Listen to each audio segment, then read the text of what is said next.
Kalau ngomongin kunang-kunang, sebagian besar dari kita teringat mitos yang dikaitkan dengan kuku orang mati. Ya, cerita rakyat yang populer di beberapa daerah, terutama di Asia. Mitos ini menyatakan bahwa kunang-kunang adalah jelmaan dari kuku orang yang sudah meninggal, dan cahaya yang mereka pancarkan adalah penanda bahwa arwah tersebut belum tenang.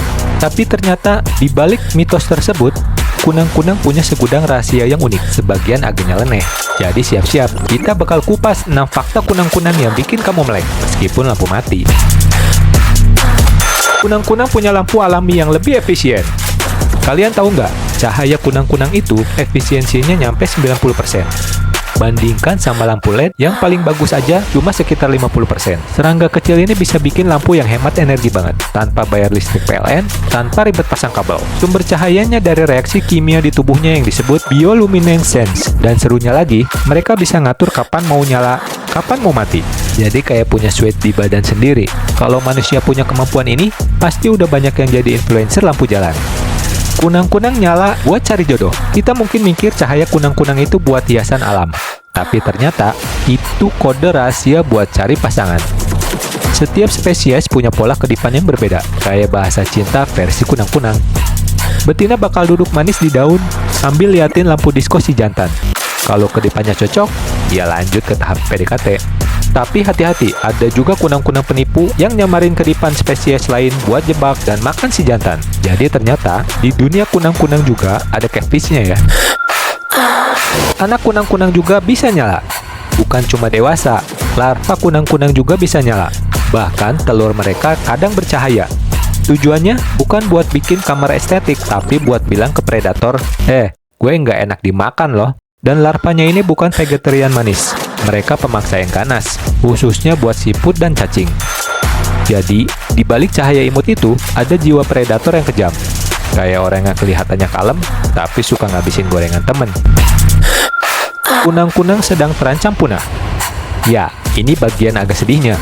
Populasi kunang-kunang berkurang drastis karena polusi cahaya, hilangnya habitat, dan pestisida. Mereka butuh malam yang gelap buat ngobrol lewat kedipan.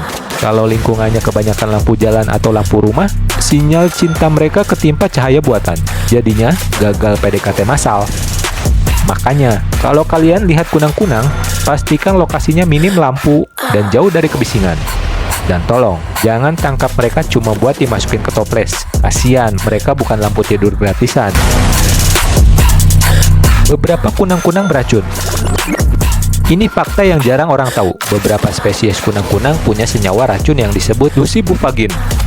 Racun ini bisa bikin predator seperti katak atau burung langsung kapok buat nyoba makan mereka. Dan uniknya, racun ini cuma ada di beberapa spesies. Jadi, kalau mau nemu kunang-kunang, jangan kepikiran buat ngemil ya. Bukan cuma karena nggak etis, tapi juga bisa bikin perut protes. Lagian, masa iya lo ngiler lihat kunang-kunang? Festival kunang-kunang di berbagai negara. Karena kunang-kunang udah jadi simbol keindahan malam, banyak negara bikin festival khusus buat mereka. Di Jepang, ada Hotaru Matsuri, festival yang ngerayain musim kawin kunang-kunang.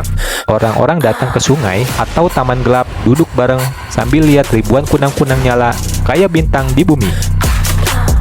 Di Malaysia dan Thailand juga ada tur khusus lihat kunang-kunang di hutan bakau. Dan di Amerika, bahkan ada taman nasional yang punya jadwal khusus buat kunang-kunang sinkron. Ribuan kunang-kunang nyala bareng kayak konser Coldplay versi serangga.